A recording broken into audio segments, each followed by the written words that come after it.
हाँ हाँ हाँ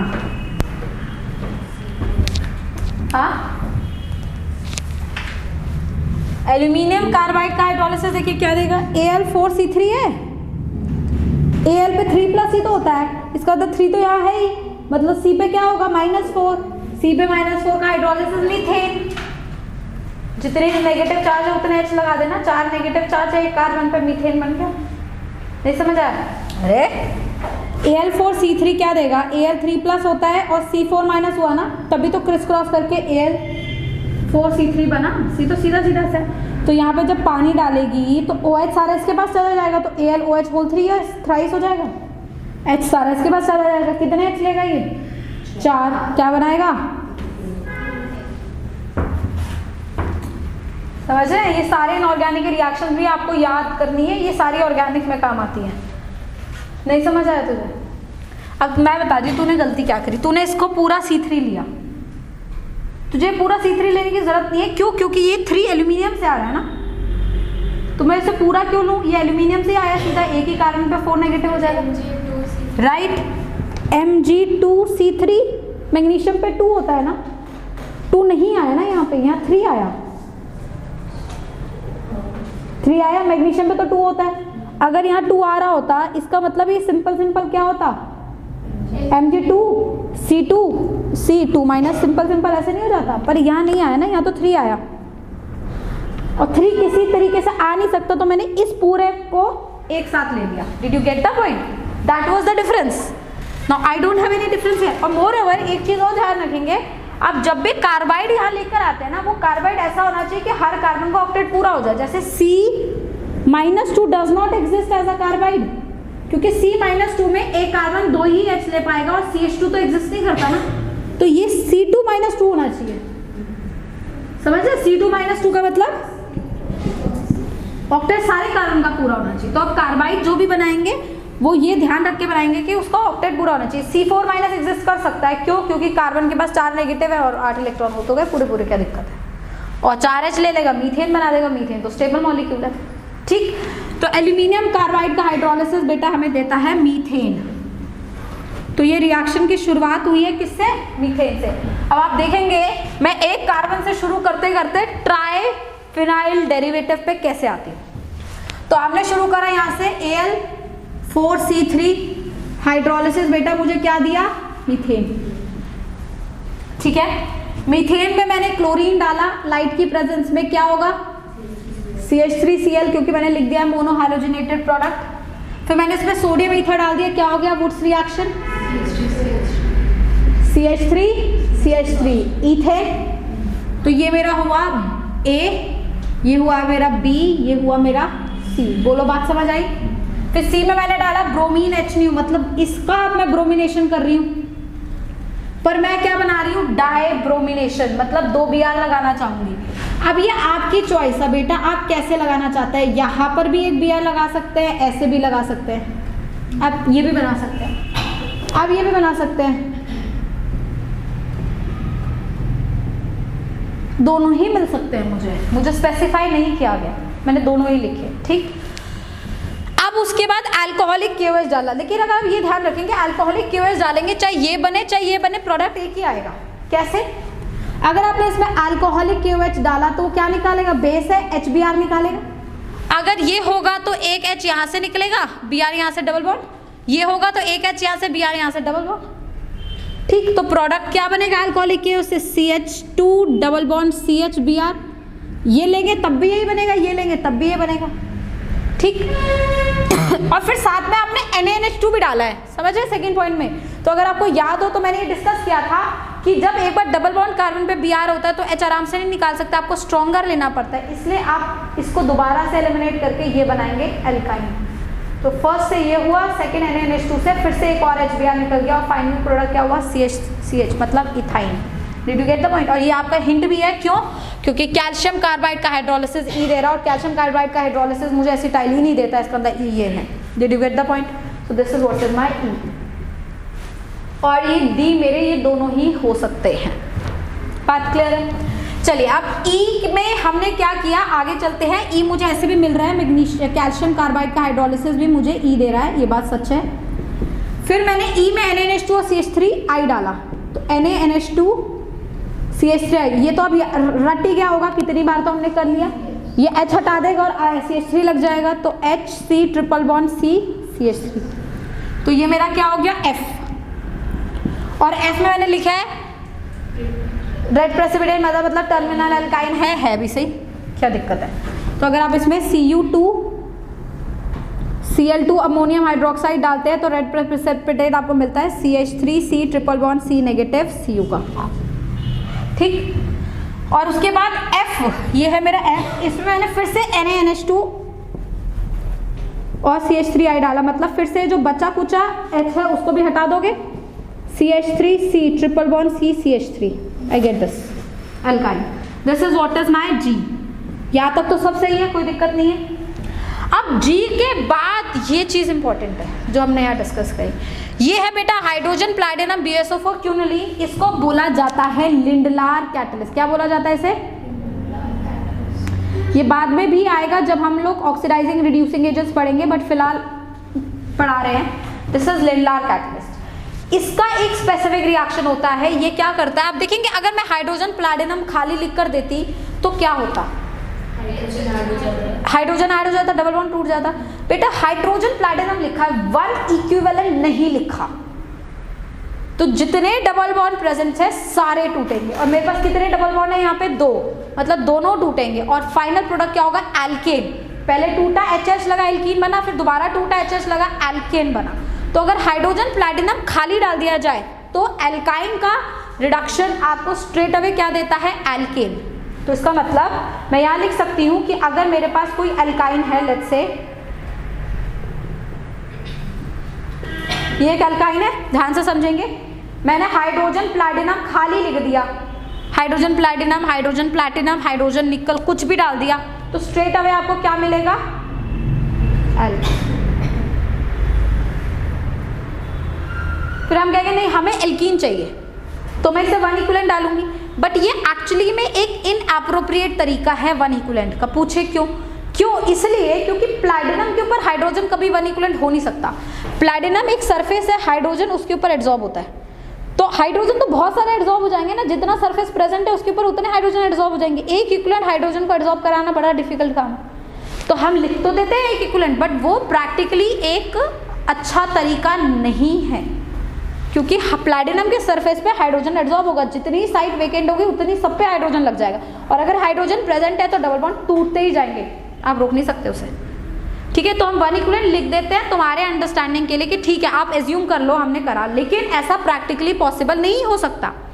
तो इसलिए अगर मुझे एल्काइन का रिडक्शन को एल्कीन तक रोकना है तो मैं क्या करती हूँ, पॉइजन डाल देती हूँ। तो प्लैटिनम कैटलिस्ट है, कैटलिस्ट के एक्टिविटी में आप पॉइजन डाल देते हैं, पॉइजन डालने की वजह से उसकी सेकेंड रिडक्शन प्रॉपर्टी खत्म हो जाती है, and the poison that we are using is BSO4 and quinoline. आप सल्फर भी यूज कर सकते हैं, आप BSO4 की जगह CaSO4 भी यूज करते हैं, बेरियम कार्बन एक ही तो ग्रुप का है, CaCO3 भी यूज कर सकते हैं, आप कोई भी सॉल्ट यूज कर सकते हैं अल्कालाइन अर्थ मेटल का, और साथ में सल्फर डाल सकते हैं या फिर क्यूनोलीन डाल सकते हैं। तो वो बेसिकली किसका काम करता है, पॉइजन का काम करता है, और एल्काइन के रिडक्शन को रोक देता है कहाँ तक, एल्कीन तक, एल्केन उसे बनने नहीं देता। That is what is Lindlar catalyst. So you can add hydrogen platinum, BSO4, sulphur और हाइड्रोजन प्लैटिनम, CaSO4, क्यूनोलीन, कुछ भी डाल सकते हैं, कोई भी वेरिएंट डाल सकते हैं, और आपका रिएक्शन बेटा रुक जाएगा कहाँ तक, एल्कीन तक। अब इसमें एक चीज का बहुत ज्यादा ध्यान रखेंगे कि यहाँ पर लिंडलार कैटलिस्ट से जो एल्कीन बनेगा वो हमेशा सिल्क एल्कीन ही होगा। पूछे क्यों? इसलिए क्योंकि ये प्लैटिनम का सरफेस है, इस पे H इस डायरेक्शन में लग चुका है, जब एल्कीन आएगा तो दोनों H सेम डायरेक्शन से नहीं ऐड होंगे, तो एल्कीन क्या बनेगा, जोसा को बहुत अच्छा समझ आएगा, अच्छा करा ना इसने, तो अब तो समझाएगी वापस से मैंने क्या बोला। क्या होता है, एब्जॉर्ब, एडजॉर्ब, एडजॉर्ब क्या होता है, सरफेस पे लग जाना, उससे क्या होगा, ऐसा ही होगा, ऐसे ऐसे हिल नहीं सकता। हाइड्रोजन सरफेस पे एब्जॉर्ब हो जाएगा। अभी कैसे भी लगे, एल्कीन जब उसे अप्रोच करेगा तो हाइड्रोजन सारे सरफेस पे है ना, तो एक ही डायरेक्शन से एल्कीन पर ऐड होंगे। Did you get the point? Hence the alkene that you get is a cis alkene. That is a very important condition to understand. Hydrogen platinum अगर आप एक इक्विवेलेंट डालते हैं, वो प्रैक्टिकली पॉसिबल नहीं होता, पर वो भी सिस एल्कीन ही बनाते हैं क्योंकि मैकेनिज्म तो वही है ना, सेम साइड एडिशन का। तो हाइड्रोजन प्लैटिनम वन इक्विवेलेंट या hydrogen platinum BSO4 क्यूनिलीन, BSO4 sulphur, CSO4 क्यूनिलीन, CSO4 sulphur, कोई भी वेरिएंट डालेंगे जिसे लिंडार कैटलिस्ट बोलते हैं, तो वो हमेशा कौन सा एल्कीन बनाता है? Cis alkene. So the H you are getting here is a cis alkene. Harshita बहुत परेशान सी लग रही है, सब ठीक है बेटा? गुड। हाइड्रोजन प्लैटिनम अभी तो मैं सॉल्व करा रही हूँ ना, आगे तो तुम ही सॉल्व करोगे, जब तक तुम उस स्टेज पे नहीं पहुंचते। I am helping you out. Then rest when I draw, when I come here I write from here to here. जब तक आप सॉल्व नहीं करोगे मैं पढ़ाऊंगी नहीं आगे। ये मेरे टीचर करते थे हमारे साथ, जब हम नारायणा में पढ़ते थे ना, the chemistry teacher used to come here, आते थे वो पूरे बोर्ड में ए से शुरू करते थे, A-Z- पता नहीं कहाँ तक पूरा रिएक्शन लिख के चले जाते थे, कहते बेटा करो, जब तक करोगे नहीं सॉल्व मैं आगे पढ़ाऊंगी। और वो करते करते मेरी कॉपियाँ भरी पड़ी है ABCD से, करते करते ये लेवल आ गया कि एक सारे रिएक्शन टिप्स पे, सारे रिएजेंट टिप्स से कोई पूछ ले क्या है, ऑर्गेनिक के तो मास्टर है। तो ऑर्गेनिक करने का तरीका एकमात्र यही है कि आप ABCD सॉल्व करें। इनफैक्ट सॉल्व ना करें, खुद ही क्रिएट करें। ये कोई क्वेश्चन याद थोड़ी है, ये तो बन जाते हैं, ऐसे ही बन जाते हैं। तो ये लेवल जब आएगा ना कि ये सारे क्वेश्चंस खुद ही क्रिएट हो, तो इसका मतलब you are the master of organic. Organic से कोई भी सवाल किसी भी रिएजेंट से आ जाए, ऐसा होगा नहीं तुम नहीं करो। और अगर आप केमिस्ट्री का एग्जाम देने जा रहे हैं, चाहे KVPY जाए, चाहे मेंस दे, चाहे एडवांस दे, चाहे आप नीट दें, कोई भी एग्जाम दे, ऑर्गेनिक केमिस्ट्री में सबसे ज़्यादा पूछी जाती है। ऑर्गेनिक अगर आती है तो तुम, आप ये मान लो you are on having a upper head, क्योंकि सबकी बस की बात नहीं है, ऑर्गेनिक नहीं होती ऑर्गेनिक, और वो आपका एक अपर हैंड बन जाता है जब आप ऑर्गेनिक सॉल्व करते हैं, and you can do it. क्योंकि इनऑर्गेनिक तो बच्चे को सोचता है कि यार, आधे बच्चे सोचते हैं करे ना करे, मेहनत सारे करते हैं, पर उस टाइम पे स्ट्राइक करे ना करे कोई बड़ी बात नहीं है। ऑर्गेनिक आधों से होती नहीं है। मेजर बच्चा वही होता है जिसको ऑर्गेनिक में प्रॉब्लम होती है। फिजिकल तो ये है कि सारी कर लेते हैं, मेडिकल वाला फिजिकल भी कर रहा है, JEE वाला भी फिजिकल कर लिया, फिजिकल तो सारी कर लेते हैं। जहाँ तक बात है फिजिकल में कैलकुलेशन एरर है, वो तो होना ही होना है। उस प्रेशर में तुम कैलकुलेशन एरर ना करो, ऐसा पॉसिबल ही नहीं, होता ही होता है कैलकुलेशन एरर, या फिर ऐसा कैलकुलेशन आता है हम छोड़ दें। तो एक ही तरीका है अपने आप को सक्सेसफुली केमिस्ट्री सॉल्व करने का, वो ये है get master organic, that's it. If you know organic and if you know a little bit of inorganic and you know just the formula of physical, 100% बात बता रही हूँ। 180 अगर मेडिकल का एग्जाम दे रहा तुम्हें, तुम्हारे 150 ना है, ऐसा हो नहीं सकता। 150, 120, 150 के रेंज में आपके मार्क्स आ जाएंगे। और सेम गोस फॉर JEE। अगर 100 नंबर का पेपर है, अगर तुमने इंटीजर टाइप सही करे हैं, तेरे नंबर पक्का है, कोई कहीं नहीं गए, तेरे 70-80 नंबर हमेशा आएंगे। बट ये है कि आप एक तरीका जाने, उस तरीक़ों से पेपर एग्जाम करें। करना सब कुछ, रटना, सारी चीज़ें रटना कभी पॉसिबल नहीं है। कोई भी एग्जाम में जो बैठेगा बच्चा, वो सब पढ़ के नहीं आएगा, वो पढ़ के आएगा जो ज़्यादा पूछा जाएगा। सिंपल सी बात है।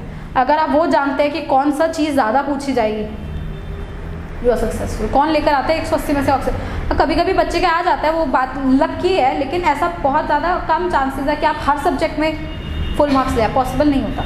तो आपको वैसे लाने भी नहीं है, आपको तो सिर्फ इतना करना है ना कि आपको एक अच्छा गवर्नमेंट मेडिकल कॉलेज मिल जाए, या कोई एक अच्छा गवर्नमेंट NIT या फिर IIT मिल जाए। तो किसने कहा कि फुल टॉप रैंकर्स मतलब फुल 360 में से 300 लागो या 720 में से 700 लगो तभी मिलेगा, ऐसा थोड़ी होता है।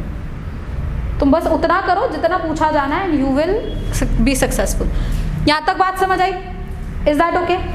नाउ H तो मेरा बन गया। अब आते हैं यहाँ पे सोडियम एंड लिक्विड अमोनिया। इस रिएक्शन को बेटा बोला जाता है बर्च रिडक्शन।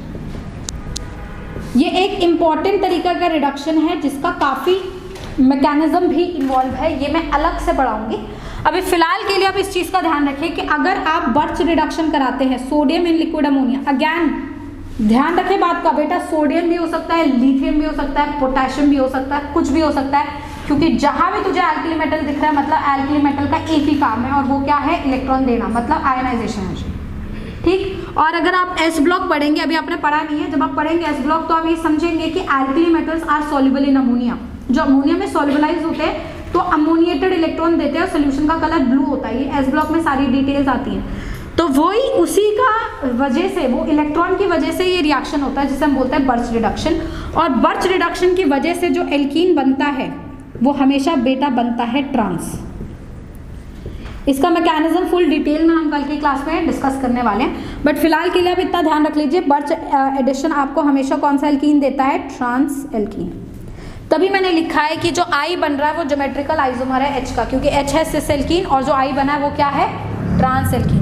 तो इसी में हाइड्रोजन प्लैटिनम BSO4 क्यूनोलिन डाला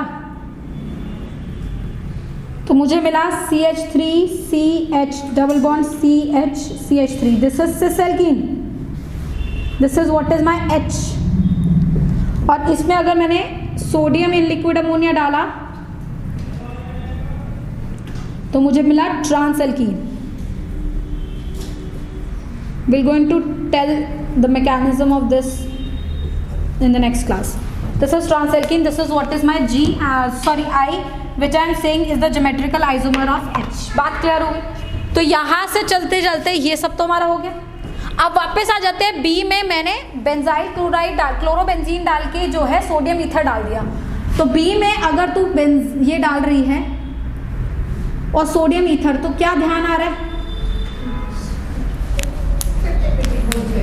वुड्स-विटिक टाइप रिएक्शन याद आ रहा है? तो क्या बन जाएगा? बेंजीन के साथ CH3 जुड़ जाएगा, यू गेट अ टॉल्वीन। ठीक, this toluene is my K।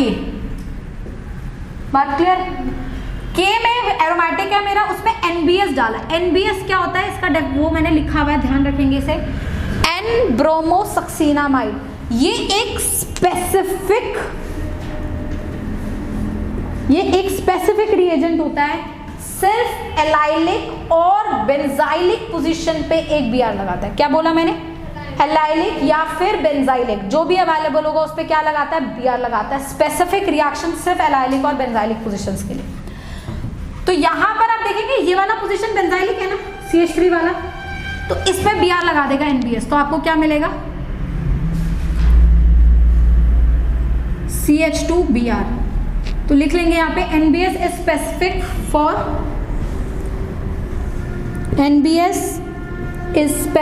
For allylic and benzylic, specific for allylic और बेंजाइलिक सब्स्टिट्यूशन।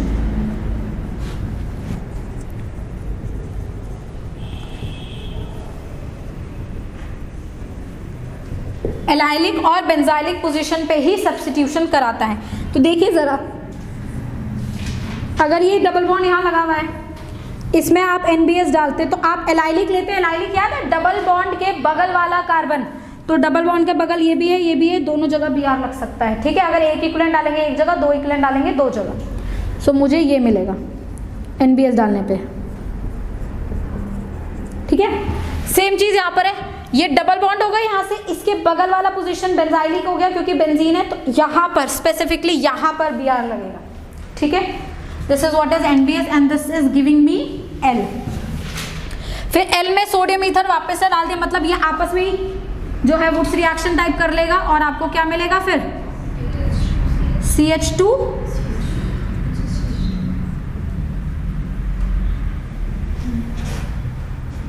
नहीं, एक काम करिए, एक काम इसमें थोड़ा सा चेंज कर लेते हैं। क्वेश्चन नहीं, आप इसमें ये भी डाल दीजिए, क्लोरोबेंजीन फिर सोडियम,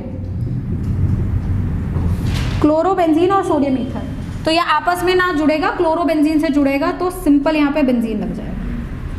ठीक, did you get the point? और यहाँ पे भी जो है, इस वाले पॉइंट पे भी एक क्लोरोबेंजीन डाल लीजिए। तो ये दो चीजें ऐड कर लीजिए अपने क्वेश्चन में ही। अब ये जो चीज मुझे यहाँ मिली है, ये है बेटा M। I get M। N पे Cl2H न्यू डाला, मतलब यहाँ पे Cl लग जाएगा, तो मुझे मिला PH CCl, फिर एक PH और एक H, ये मिल गया मुझे N। इसमें फिर से मैंने वही करा, क्लोरोबेंजीन डाला और सोडियम ईथर डाल दिया, तो मतलब ये फिर से HCl निकल जाएगा और आपको क्या मिलेगा? PH C PH H PH। This is what is my O triphenyl derivative of methane. Methane होता CH4, उसमें से 3 जगह मैंने क्या लगा दिया, phenyl, triphenyl derivative of methane. Did you get the point? Please note, and I think this is all for today, will going to discuss rest in the next class. हाँ जी, ई कहाँ है ये? ई कैसे बना? पहला अल्कोहलिक OH ने HBr निकाला तो यहाँ डबल बॉन्ड आ गया, एक Br बचा, फिर NH2 और स्ट्रॉन्गर बेस है, डबल बॉन्डेड कार्बन का H ले लिया, फिर एक और HBr निकाल दिया तो ट्रिपल बॉन्ड आ गया। ठीक।